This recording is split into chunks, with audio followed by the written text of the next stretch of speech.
स्वीकारले, कष्ट नाकारणे जमलेच नाही. हरघडी तुमच्यासारख्या प्रेमळ माणसांची मोठ बांधली. आजपर्यंत काही कमी पडलेच नाही, आजपर्यंत काही कमी पडलेच नाही. धन्यवाद. यानंतर आजच्या कार्यक्रमाचे प्रमुख अतिथी आदरणीय हरिभक्तपरायण डॉक्टर लक्ष्मणराव आजबे, संस्थापक कामधेनू सेवा परिवार बावडा. मी सरांना विनंती करतो की आपण आम्हाला मार्गदर्शन करा.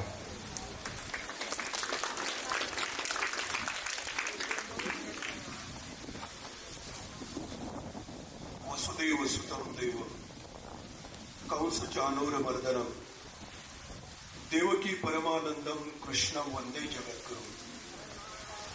हुकम करोति वाचालम पंगुम लंघयते गिरिम यत्कृपा तमहं वंदे परमानंद माधव.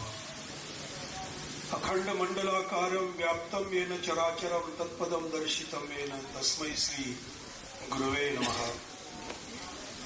हनुमान विकास मंडळ संचलित हनुमान हायस्कूल व ज्युनियर कॉलेज तांदुळवाडी या संस्थेच्या वतीनं आयोजित केलेल्या भव्य राज्यस्तरीय वक्तृत्व स्पर्धेच्या निमित्त वैकुंठवासी हरिभक्तपरायण सुखदेव अप्पा जनार्दन शिंदे यांच्या जयंतीच्या निमित्तानं ही जी स्पर्धा आयोजित केलेली आहे त्या स्पर्धेच्या बक्षीस वितरणाच्या आणि जयंतीच्या कार्यक्रमाचे अध्यक्ष आदरणीय शिवाजीराव दुधाट, या संस्थेचे सर्व आजी माजी संचालक, त्याचबरोबर शिक्षक बांधव, शिक्षकेतर कर्मचारी, मुख्याध्यापक, उपस्थित ग्रामस्थ, विद्यार्थी बंधू भगिनी आणि ज्यांनी अतिशय सुंदर असं वक्तृत्व या ठिकाणी आपलं दाखवलं,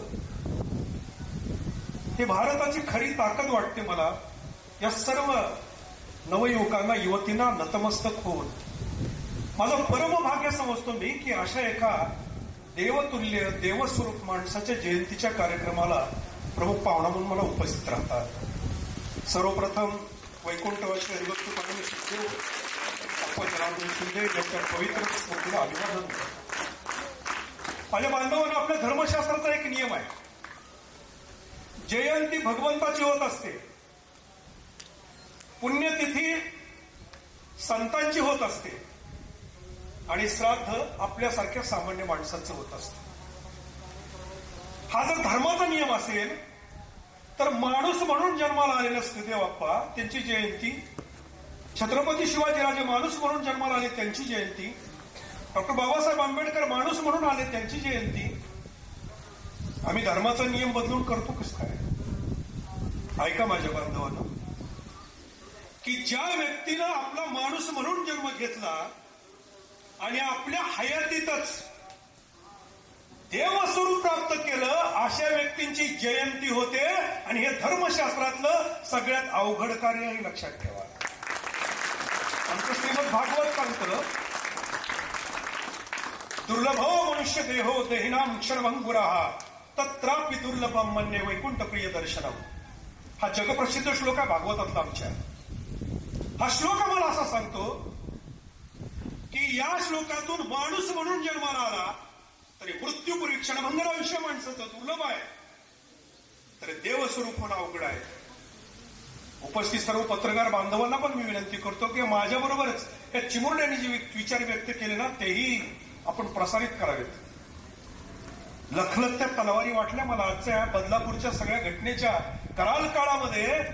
कुठंतरी एक ठिणगी पेटते, कुठंतरी एखादी पणती दिसते आणि तांदुळवाडीचे हनुमान हायस्कूल साळुंके सर महाराष्ट्रभर मी व्याख्यानाला आणि माझ्या कार्यक्रमाच्या निमित्तानं फिरत असतो. पण पांडुरंगाची शपथ घेऊन सांगतो की ज्या वेळेला तुमच्या हायस्कूलच्या प्रांगणामध्ये येतो त्यावेळेला मला स्वर्गात आल्याचा भास होतो, कारण आपण सर्वांनी आज स्वर्ग निर्माण केला.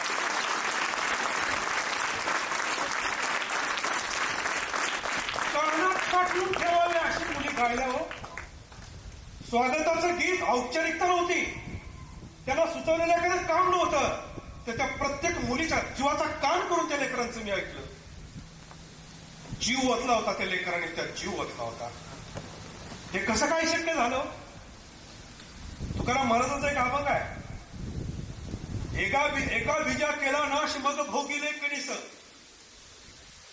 याचा अर्थ काय? कणीस निर्माण करायचं असेल, वृक्ष निर्माण करायचं असेल, झाड निर्माण करायचं असेल तर एका बियाला पुरून घ्यावं लागतं, मग भोगिले कणीस. तसं इथं ही जी माणसं आता त्यांच्यावर आज चर्चा करताना मला जाणवलं, पत्र्याच्या 3 खोल्यामध्ये या लोकांनी काम चालू केलेलं आहे, यांनी गाडून घेतलेलं आहे. सुखदेव बाप्पांचं कार्य ऐकलं. खरं तर आठवण गेल्या भावा झाला स्वयमेव पांडुरंग. तुका म्हणे भाग्य याची नावी म्हणजे संसारी जन्मी जे याच लागी. तुकाराम महाराजांचा आदेश आहे तो. काय आदेश आहे? मी आता इथल्या विद्यार्थ्यांची अनेक विषयावरती व्याख्यान ऐकली, भाषण ऐकली, आणि सगळ्या विद्यार्थ्यांच्या पुढे मला एकच प्रश्न आज मांडायचा आहे की आप्पांच्या जीवनचरित्राकडे बघून या ठिकाणी सुचलेला हा विषय माझ्या डोक्यात. आयुष्यामध्ये काय बनणं अवघड आहे? तुम्हाला काय वाटतं? काय बनणं सर्वात अवघड आहे?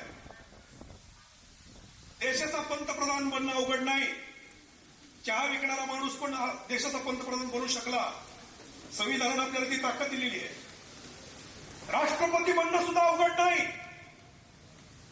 पेपर टाकणारे आणि सर्वसामान्य घरात जन्माला आले डॉक्टर एपीजे अब्दुल कलाम भारतरत्न होऊन भारताचे राष्ट्रपती झाले. अवघड काय आहे? कधी आम्ही अंतर्मुख होऊन विचार केलाय?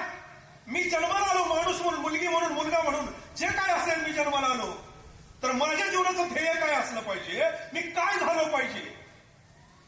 एक गोष्ट लक्षात ठेवा, याच जन्मात देव होणं सगळ्यात अवघड आहे. देव जबाबदारीने बोलतो माझ्या बांधवांना, जबाबदारीने बोलतो. देव मिळवणं आणि देव भेटणं सोपं आहे. मिळालेला आणि भेटलेला देव, साक्षात्कारानं समोर आलेला देव हा कधी ना कधी काही क्षणानंतर गायब होणार आहे. पण झालेला देव त्याच्या शेवटच्या श्वासानंतर सुद्धा असा पूजला जातो, हे लक्षात ठेवा. हे देव होणार म्हणून आमची संस्कृती. मला खूप बरं वाटलं सर, मी ज्या शाळेत शिकलो या लेकरांसारखं बसलो ना, त्या माझ्या शाळेची समीक्षा पण आज या ठिकाणी आली. मी श्री चंद्रशेखर विद्यालयाचा विद्यार्थी आहे, 1ली ते 10वीच. मला आज खूप कौतुक वाटलं, ती सिंधुताईंवर बोलली. का बरं पूजा होते? ह्या लोकांची का पूजा होते? स्पष्ट भाषेत सांगायचं म्हटलं तर जर जाणती लोक आहेत सगळी ऐकणारी, प्रतिष्ठा विकत घेता येते, पूजा विकत घेता येत नाही. लक्षात ठेवा, पूजा नाही विकत घेता येत, प्रतिष्ठा विकत घेता येते. मेंबर फोडून सरपंच होता येतं, भ्रष्टाचार दाबून उपमुख्यमंत्री सुद्धा होता येतं, पक्ष बदलून काय करायचं ते करायला येते. प्रतिष्ठा विकत घेता येते, पण पूजा विकत घेता येत नाही. पूजा आपल्या जीवनात आपली होण्यासाठी देवच व्हावं लागतं, हे लक्षात ठेवा. आणि मानवी जीवनाचं सर्वोच्च भागिक आहे, मानवी जीवनाचं सर्वोच्च भागिक आहे. आज खूप चांगली तेजस पाटील, हा इरफान खूप छान बोलली, सगळीच लेकरं. त्या गाथा ज्ञानेश्वर मिले आयुष्यभर नाव लक्षात राहील. आई वडिलांना सुद्धा बंधन करावं लागेल. आपल्या मुलीचं नाव गाथा ठेवलेलं, मी महाराष्ट्रावर फिरताना पहिलीच मुलगी मला दिसली. जोरदार टाळ्या तिच्या आई वडिलांसाठी.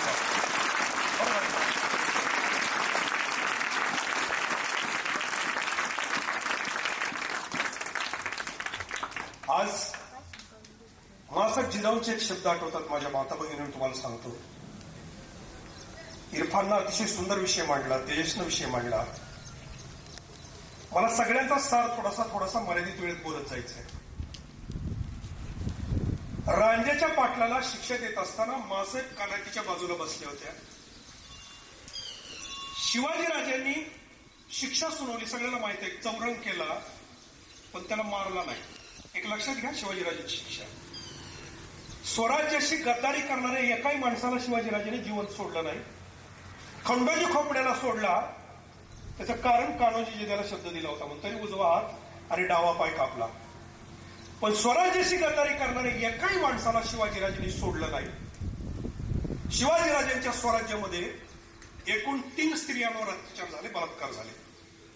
पहिला रांजेच्या पाटलांनी त्याचे दोन्ही हात दोन्ही पाय तोडून गाढवावरून धिंड काढून त्याच्या गावात त्याला जिवंत सोडला, मारला ना, त्याला जिवंत सोडला.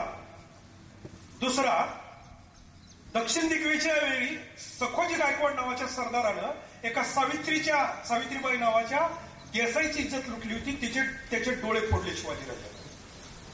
आणि एक पदाजी शिवथरकर म्हणून शिवथरगडीच्या तिथला रायगडाच्या जवळचा त्यानं अत्याचार केला होता, त्याचेही डोळे फोडले आणि त्याला आत टाकला, बंदीखान्यात टाकला. याचा अर्थ अत्याचार केलेल्या माणसाला, बलात्कार केलेल्या माणसाला शिवाजीराजांनी मारलं नाही. काय दूरदृष्टी होती राजांची बघा. दोघांचे डोळे फोडले आणि एकाचा चौरंग केला, म्हणजे याला जिवंत ठेवला, पण जोपर्यंत जिवंत आहे तोपर्यंत रोज मारायला ठेवला, रोज गेला पाहिजे. अशा शिक्षा पाहिजे. कारण मासाहेबांची वाक्य होती माझ्या बांधवांनो, ऐका माता भगिनींनो. मासाहेबांनी शिक्षा ऐकली आणि शिवाजीराजांना शब्द उच्चारले होते की शुभा, जगातली स्त्री कधीच कायद्यानं सुरक्षित राहणार नाही. याचा अर्थ मी कायद्याचं अवमूल्यन करत नाही. मासाहेबांचे त्या काळातले शब्द आसुला किती खरे आहेत ऐका. जगातली स्त्री कधीच कायद्यानं सुरक्षित राहणार नाही. जगातली स्त्री जर सुरक्षित ठेवायची असेल तर ती बाहुबलाच्या जोरावर आणि नैतिकतेच्या जोरावरच सुरक्षित राहू शकते. हे मासाहेबांचा आदेश आहे, लक्षात ठेवा. आदेश आहे. पैलवानाच्या घरातल्या, बलदंड शरीर असणाऱ्या घरातल्या स्त्रीकडे वाकडी नजर करून बघण्याची एकाही रोड रोवण्याची हिंमत होत नाही, लक्षात ठेवा. त्यामुळे मुलांना तुम्हाला विनंती करतो, खबरदार जर टाच मारुनी झालं पुढे चिंदड्या, उडवीन राही एवढ्या. ही हिंमत आणि ही गुर्मी आपल्या प्रत्येकाच्या मनगटात असली पाहिजे. माझ्या घरातली बहीण, माझी पत्नी, माझी आई, माझ्या गल्लीतली मुलगी माझ्याच बाहुबलाच्या जीवावर सुरक्षित राहणार आहे याच्यावर विश्वास ठेवा. त्यात पोलिसांची जबाबदारी किती, सरकारची किती, कायद्याची किती, या विश्लेषणात राहू नका. तोपर्यंत तुम्ही बळी गेलेला असाल हे विसरू नका, हे विसरू नका. त्यामुळे माझी पहिली जबाबदारी नैतिक आहे की मी माझ्या घरातल्या प्रत्येक स्त्रीचं सुरक्षा करू शकतो, ही माझ्याकडे हिंमत असली पाहिजे. आणि मुलींना सांगून जातो माझ्या माता भगिनींनो, खूप चांगलं हे तुमचं विद्यामंदिर आहे. तुम्ही इथून ज्या वेळेला बाहेर पडाल त्यावेळेला तुम्ही कुठल्या मार्गावर, तुम्ही कुठल्या कराल काळातून कुठल्या जंगलात जाणार आहे याचा तुम्हाला अंदाज नाही. महाराष्ट्रातलं कोणतेही कॉलेज, मला कुठल्या संस्थेला नावं नाही ठेवायचं, कुठल्याही कॉलेजला जा तुम्ही, प्रोफेशनल कॉलेजला जा किंवा कुठल्या याला जा तुम्ही, पण ज्या ज्या ठिकाणी तुम्ही जाताय त्या त्या ठिकाणी इतकी विकृत अवस्था आहे. भारत हा युवकांचा देश आहे, युवतींचा देश आहे. जगात सर्वात जास्त तरुण भारतात आहेत आणि तरुणी भारतात आहेत. त्यामुळे पूर्ण जगाला ही पिढी बरबाद करायची याच्यासाठी षडयंत्र रचली जात आहे. ती षडयंत्र कोणती ऐकून घ्या, कशात केलं पाहिजे कशात नको हे तुम्हाला कळेल. ती षडयंत्र कुठली, त्यातलं पहिली गोष्ट, वयाच्या 8वीच्या आतच अश्लीलतेला ही पिढी समोर गेली पाहिजे. त्यांच्या डोळ्यासमोर कायम अश्लीलता आली पाहिजे. फेसबुक आणि व्हॉट्सअप ही आमची ऍप्स नाहीत, हे ऍप्स आमची नाहीत, हे युरोपियन आहेत. त्यामुळे त्याच्या माध्यमातून इंस्टाग्राम असू द्या, हे जे रील्स येत आहेत त्या रील्स मध्ये उघडून बघितलं तर त्याच्यात अश्लीलतेशिवाय काहीच नाही. स्त्रीला फक्त भोग वस्तू याच पद्धतीने दाखवलं जात आहे. हे मुलांच्या आणि मुलींच्या आणि प्रत्येक पुरुषाच्या मनावर बिंबवलं आणि एका युवकाच्या मनावर जर हे बिंबलं तर त्याची दिशा बदलते,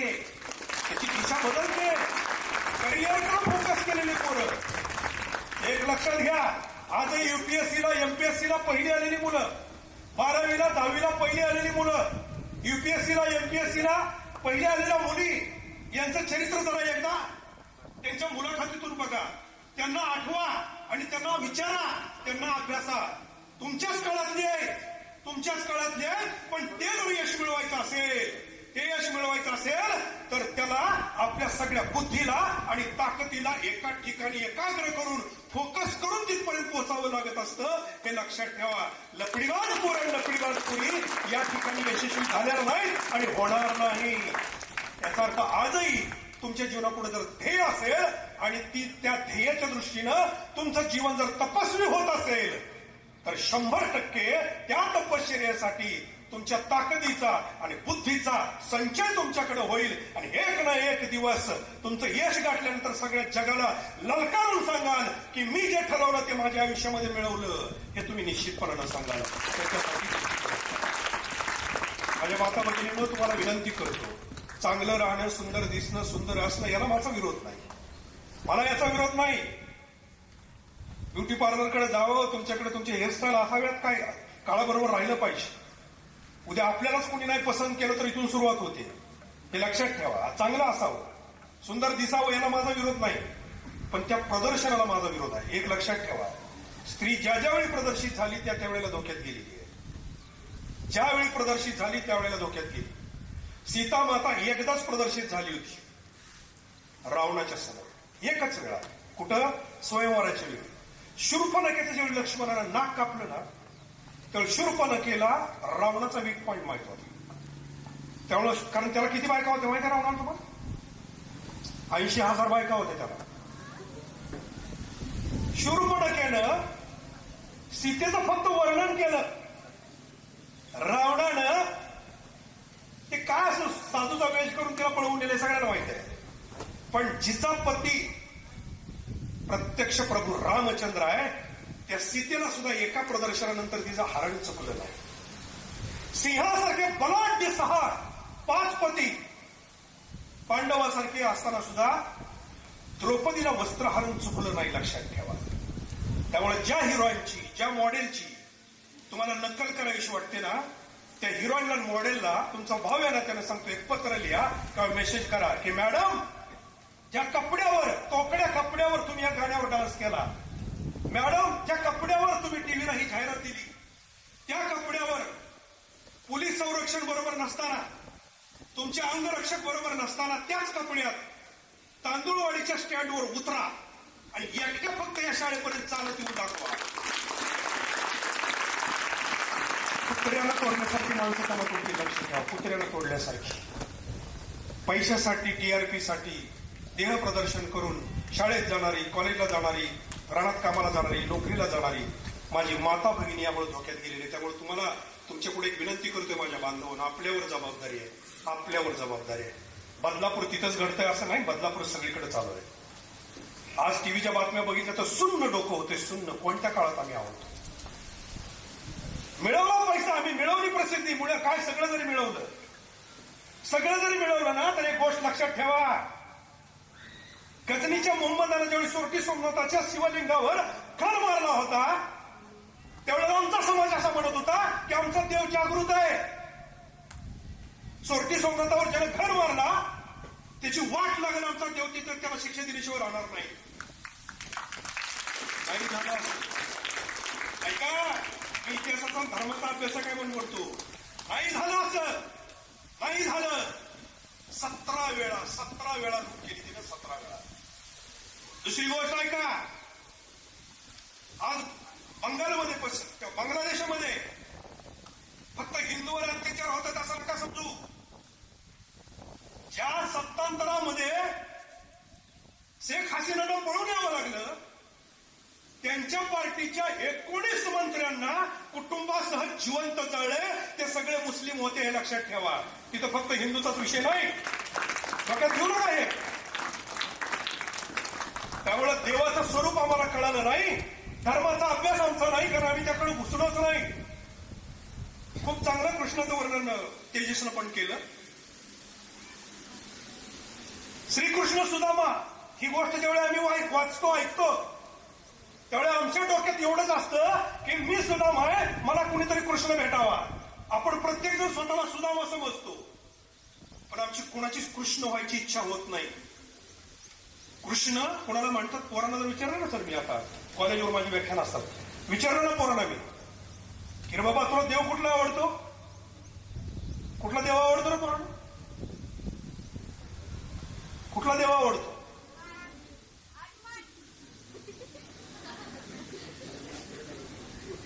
पोरं कॉलेजची सांगतात, तुम्ही नाही सांगणार कारण तुमच्यावर संस्कार आहे. कॉलेजची पोरं सांगतात की आम्हाला कृष्ण आवडतो. पोराला जर विचारलं ना मग कृष्ण का आवडतो, पोरं सांगतात 16,108 बायका काय आहे.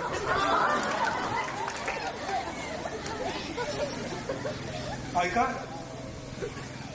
कृष्णाची लग्न झाली फक्त 8च. अरेंज्ड मॅरेज 8 आहेत. 16,100ची काय भानगड? या 16,100 भारतवर्षातल्या कुणाच्या सुंदर मुली, कुणाच्या सुंदर सुना, कुणाच्या सुंदर बायका भौमासुरानं पळवून नेल्या होत्या. आत्ताचा आसाम राज्य ना ते.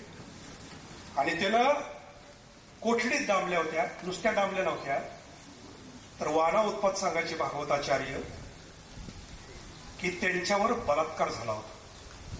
या भावनासुरानं केला होता. सत्यभामेला घेऊन पहिल्या आंघोळीच्या दिवशी कृष्णानं आक्रमण केलं, त्याला मारला. आणि मारल्यानंतर सगळ्या भारतवर्षाला सांगितलं की तुमच्या मुली, तुमच्या सुना, तुमच्या बायका आम्ही सोडवलेल्या आहेत, त्यांना घेऊन जा.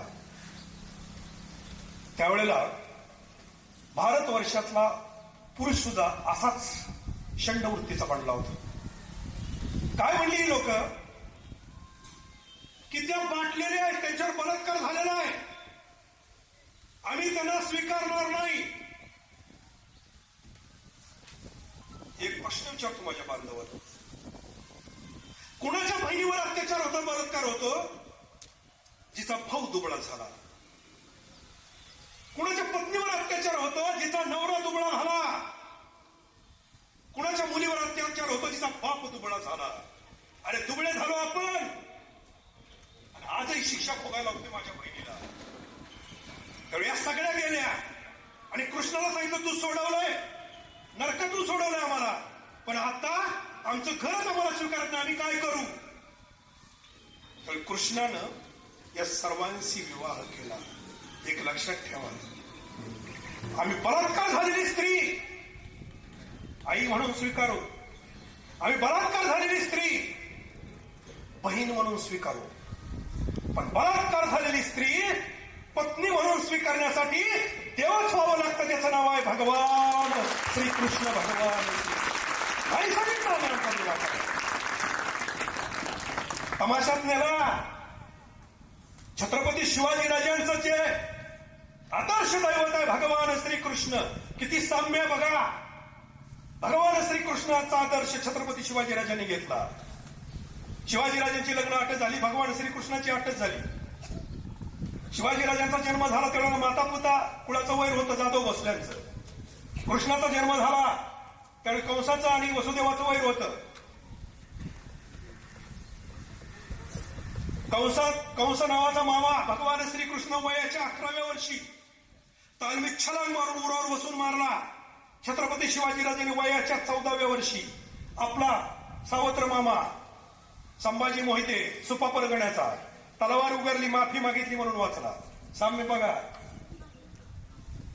छत्रपती शिवाजीराजांच्या एका लढाईची कॉपी दुसऱ्या लढाईत नाही. भगवान श्रीकृष्णाची एका कॉपीची लढाई दुसऱ्या लढाईत दुसरी कॉपी नाही. भगवान श्रीकृष्ण काय करणार आहे पुढच्याला कळतच नव्हतं. साधं मुद्दा सांगतो, काल यवनाला जसा सगळ्या 18 अक्षेनी सैन्यातनं एकट्याला बाजूला करून मारला, तसा अफजल खानाला एकट्याला 40,000च्या फौजेत बाहेर काढून छत्रपती शिवाजीराजांनी मारला. काल जरासंधाला बिहारमध्ये जाऊन मगध राज्यात छत्रपती शिवाजीराजांनी जसा वाड्यात जाऊन आपलं कड्या लावून भगवान श्रीकृष्णांनी मारला, तसा शाहिस्ते खानाला लाल महाराज आतलं कड्या लावून शिवाजीराजांनी त्याची बोटं तोडली. तोचा मुलगा आणि जावाई मेला, शाहिस्ते खानच मेला म्हणून महाराज निघून आले. महाराजांची प्रत्येक जीवनातली कॉपी भगवान श्रीकृष्णाची आहे. दुर्दैवानं आम्ही आमच्या कृष्णाला आमच्या लेकरापुढे, आमच्या भगिनीपुढे आणला नाही.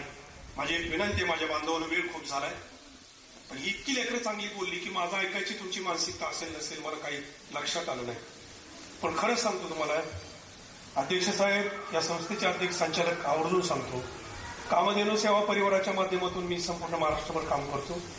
दत्तक घेतलेली इथली लेकरं आहेत, पण ही एकमेव शाळा अशी आहे सर की या शाळेतल्या शिक्षकांनी, सगळे शिक्षकांची, या शिक्षकांनी माझ्या कामधेनू सेवा परिवाराच्या या लेकरांना कपड्यासाठी, वह्यासाठी, दिवाळीसाठी स्वतःच्या पगारातले पैसे देणारी महाराष्ट्रातली ही एकमेव शाळा आहे. जोरदार शाळेच्या माझ्या तळ्यावर पाणी मिळत नाही. लाखो रुपये पगार आहे. दान करण्याची वृत्ती तांदळवाडीतच दिसली. तांदळवाडीतच दिसली. मला दुसरी दिसली. कारण देव म्हणजे तुम्हाला जाता जाता म्हणलो होतो. एक शेवटचा घटना सांगतो आणि चिंतन संपवतो. काळ किती वाईट आहे बघा. काळ किती वाईट आहे. रोज व्यायाम करायचा. आरशापुढे उभा राहिला ना, रोज भांग पाडायला, लहान असो मोठा असो, आरशापुढे उभा राहिला की आपल्या शरीराकडे बघायचं आणि स्वतःला प्रश्न विचारायचा की या शरीराच्या जीवावर माझ्या घरातली स्त्री सुरक्षित आहे का नाही. नसेल तर रोज बलदंड व्यायाम करा. तालमीतलं पोरग आहे ना, तालमीतलं किंवा रोज व्यायाम करणार पोरग गाडीवरनं उतरलं ना, 4 पावलं चालत गेलं तर त्याच्या दिमागदार चालीवरनं कळतं काही पाणी त्याच्या अंगात आहे. धाडस नाही करणार पण धाडस नाही. तर मी माझी मुलगी पुण्याला इंजिनिअरिंग नंतर काय क्लासेस करत होती. पुण्याच्या वाघोलीला माझं व्याख्यान झालं आणि मुलीला मी फोन केला 8:45 वाजता रात्री की बाळा तू 3-4 महिने घरी येणारच का? मी आलोय पुण्यात. ती म्हणले पप्पा या, मी परमिशन काढून ठेवते हॉस्टेलची. तिची एक साऊथ इंडियातली एक मुलगी होती मैत्रीण तिची. ती पण म्हणले मला तुमच्यावर यायचंय काका. मग मी त्या हॉस्टेलवर गेलो. माझ्या मुलीचे सगळे फॉर्म भरून दिले. तिच्या आई वडिलाला साऊथ इंडियातल्या त्या मुलीच्या आई वडिलाला फोन केला की माझ्याबरोबर माझ्या मुलीची मैत्रीण आहे, तिला माझ्या घरी घेऊन जातोय 2 दिवस. 9:30 वाजता ही 2 लेकरं, माझा ड्रायव्हर, मी आणि आमची एक गाडी पुण्यात निघाली. इंदापूरमध्ये साधारण 11 सत्य घडलेली घटना आहे. 11-11:30 माझी गाडी इंदापूरमध्ये आली. इंदापूरहून बावड्याला निघाली. एक 16 किलोमीटर गाव आहे माझं. एक 5-6 किलोमीटर पुढे आल्यानंतर एक असं निर्जन रस्ता आहे की जिथं वस्ती गाव काहीच नाही.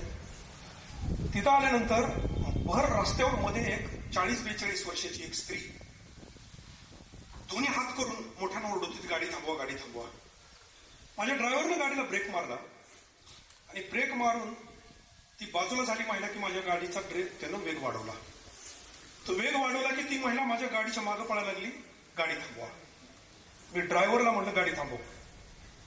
तर तो म्हणला डॉक्टर जिथं गाडी थांबवणं गैर आहे, वाटमारी होऊ शकते, चोर असू शकतात, एखाद्या स्त्रीला पुढं करून आपली गाडी लुटली जाईल आणि आपण दोघं असतो तर काय हरकत नव्हती, पण मुली बरोबर आहेत, ही रिस्क घेऊ नका. त्याला म्हणलं मला तिच्या चेहऱ्यावर तसं नाही दिसलं, तू गाडी थांबव. गाडी ब्रेक मारला, महिला पळत पळत आली. त्यावेळी माझं मागं लक्ष केलं, त्यावेळेला एक हिरो होंडा मोटरसायकल, एक 16 वर्षाचं पोरगं बाजूला उभं होतं. ती महिला पळत आली म्हणजे दार उघडा, दार मला गाडीत घ्या. मी तिला गाडीत घेतलं, काचावर घेतला, गाडी सुरू झाली. 1-2 किलोमीटर कोणीच कोणाला काही बोललं नाही. 1-2 किलोमीटर पुढे गेल्यावर म्हटलं ताई इतक्या अंदाजचं तुम्ही इथं कसे काय? तर ती मला म्हणाली की मी कराडची आहे, माझ्या बहिणीला अटॅक आला म्हणली, इथं इंदापूरला हॉस्पिटलला ऍडमिट आहे, आयसीयूला आहे. 8 वाजता ती शुद्धीवर आली. त्यावेळेला ती आयसीयूला असल्यामुळे मला भेटू दिलं नाही. तिथं दुसऱ्या जवळच्या वकील वस्ती गावात माझी एक बहीण आहे, तिच्याकडे मुक्काम करावा, सकाळी तिला भेटावून निघून जावं म्हणून मी या बारामती चौकात आले. म्हणजे चौकात आल्यानंतर 8:30 वाजल्यापासून एकही एसटी आली नाही. काही जीप आल्या, ट्रक आल्या, पण त्यात एकही स्त्री नव्हती, त्यामुळे मी त्यात बसली नाही. रात्री 10:30-11:15 दरम्यान एक दारुड्याची झुंड माझ्या भोवती फिरू लागली. ती फिरू लागल्यानंतर मी एकटीच होती, मला भीती वाटली. त्यावेळी 8वी, 9वी, 10वीच्या वयाचं 15-16 वर्षाचं पोरगे मोटरसायकलवर चाललं होतं. चौकात एक पेट्रोल पंप आहे. त्या मुलाला मी म्हणले बाळा तुझ्या गाडीत मी 200 रुपयाचं पेट्रोल टाकते, वकील वस्ती इथून 10-12 किलोमीटरचं, मला तिथं नेऊन सोड. आणि तिथं नेऊन सोड म्हणल्यानंतर तो मुलगा म्हणला वकील वस्ती ठीक आहे बरोबर टाका म्हणला. 200 रुपयाचं पेट्रोल टाकलं आणि मी त्या गाडीवर बसले. गाडी पुढे आल्यानंतर निर्जन रस्ता असा तिथे आता उभं राहिले, तिथं आलं. तिथं आल्यानंतर त्या मुलानं म्हटलं मला लघवीला जायचं. गाडी उभा केली, त्यानं स्टँडवर लावली, त्यानं लघवीचा बहाणा केला. तो जसा परत आला तसा त्यानं माझी इज्जत लुटण्याचा प्रयत्न चालू केला. 16 वर्षाचं पोरगं, 42 वर्षाची स्त्री. इज्जत लुटायचा प्रयत्न चालू केल्यानंतर मी प्रतिकार करू लागली. प्रतिकार केल्यानंतर एखादी गाडी आली की मी पळत जायची, वाहन उभा करायची, ब्रेक मारायची, लोक गाडी निघून जायची.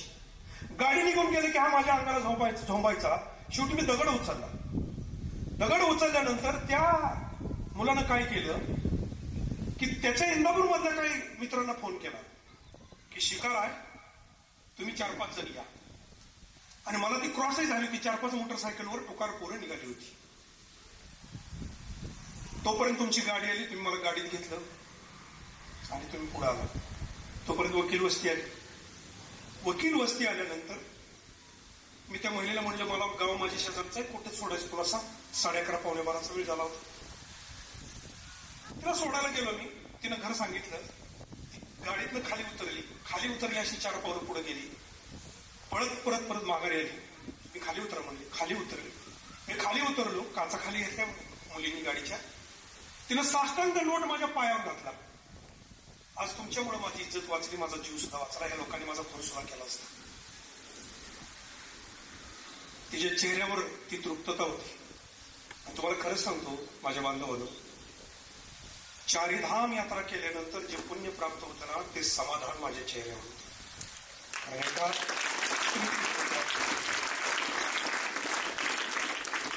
गाडीत बसल्यानंतर माझी मुलगी मला म्हणाली की बाबा, पप्पा, तुमच्या पोटी जन्म घेतल्याचा आज मला गर्व झाला. मातृदेव भव, पितृदेव भव. एक गोष्ट लक्षात घेतली का माझ्या बांधवांनो? एका देवत्व सामान्यपणे येत नाही हो. हे देव हो नाही हो, माझं म्हणून मी नाही सांगत.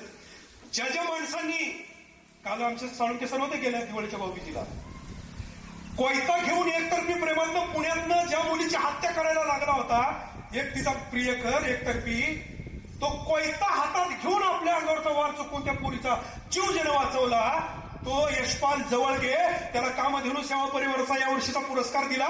कारण माझ्यासाठी तो देव झाला. देव, त्याची इज्जत आम्ही तुम्ही वाचवला.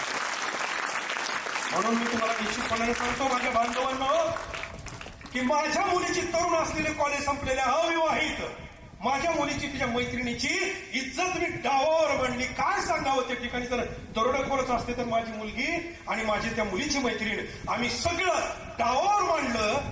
त्यावेळेला मी एका स्त्रीची इज्जत वाचवू शकलो. हे देव होण्याची परीक्षा सुद्धा कठोर द्यावी लागते. जाता जाता एक विनंती करतो, तुमच्यावरती आई वडिलाचं ऋण आहे, तुमच्यावरती सद्गुरूंचं ऋण आहे, तुमच्यावरती निसर्गाचं ऋण आहे, तुमच्यावरती धर्माचं ऋण आहे, तुमच्यावरती भारतासारख्या बलाढ्य राष्ट्राचं ऋण आहे. या सगळ्या ऋणांचा विचार करून जीवनातलं प्रत्येक पाऊल पुढे टाका. मरणारच आहोत ना आपण, एक ना एक दिवस मरणार आहे, एक ना एक दिवस मरणार आहे. पण मरताना जर आपल्याला, मरण नाही चुकत कोणाला, पण मरणाची जागा बदलता येते. तुम्हाला आज मरणाची जागा सांगतो आणि संपवतो. मरायचंच असेल तुम्हाला तर ही मी जी ठिकाणं सांगतो, या ठिकाणी जर वेळ आली तर मराला मागं पुढे पाहू नका. त्या ठिकाणी जर मरण आलं तर कुणीच तुमच्या नावापुढे कैलासवाशी, बुद्धवाशी, वैकुंठवाशी, स्वर्गवाशी शब्द लिहिणार नाही. समाजासाठी मरण आलं, समाजासाठी मरावं लागलं, मागं पुढे पाहू नका. देशासाठी मरायची वेळ आली तर मागं पुढे पाहू नका. धर्मासाठी मरायची वेळ आली तर मागं पुढे पाहू नका. त्याचबरोबर निसर्गासाठी मरायची वेळ आली तर मागं पुढे पाहू नका. समाजासाठी मेले महात्मा ज्योतिबा फुले, समाजासाठी गेले कर्मवीर भाऊराव पाटील. ऐका नावापुढे त्यांचे शब्द. समाजासाठी गेला बाळासाहेब जिजाऊ, राष्ट्रासाठी, स्वराज्यासाठी छत्रपती शिवाजीराजे, संभाजीराजे. कुठं शब्द वाचलाय? कैलासवासी शिवाजीराजे. कुठं शब्द वाचलाय? बुद्धवासी डॉक्टर बाबासाहेब आंबेडकर. नाही का? गेलेले आहेत, पण लिहू शकत नाही. का लिहू शकत नाही? कारण माणूस म्हणून जन्माला आले आणि देव होऊन या जगाला निरोप देऊन गेले, म्हणून लिहित नाही. कारण देवाला मरण नाही. म्हणून आमच्या वेदांची 4 महावाक्य ही आहेत, ती आम्हाला कधी कळलीच नाही.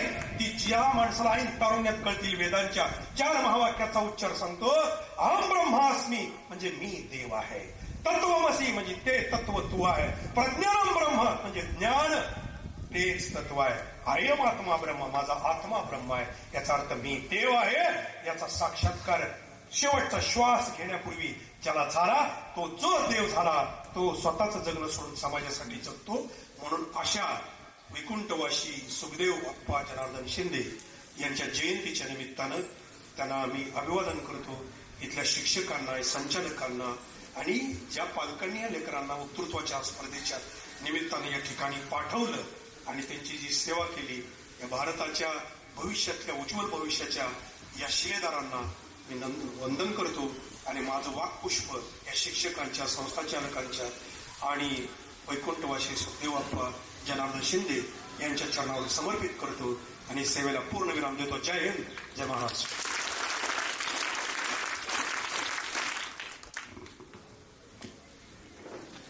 धन्यवाद डॉक्टर साहेब. माणसातला देव काय असू शकतो याची परिणिती आपण आपल्या अनेक प्रसंगातून महाराष्ट्रभर फिरत असताना सांगता. आपली अनेक व्याख्यानं ऐकण्याची संधी माझ्यासारख्या आपल्या सोबतीनं काम करणाऱ्या एका सोबत्याला मिळाली आणि जीवनात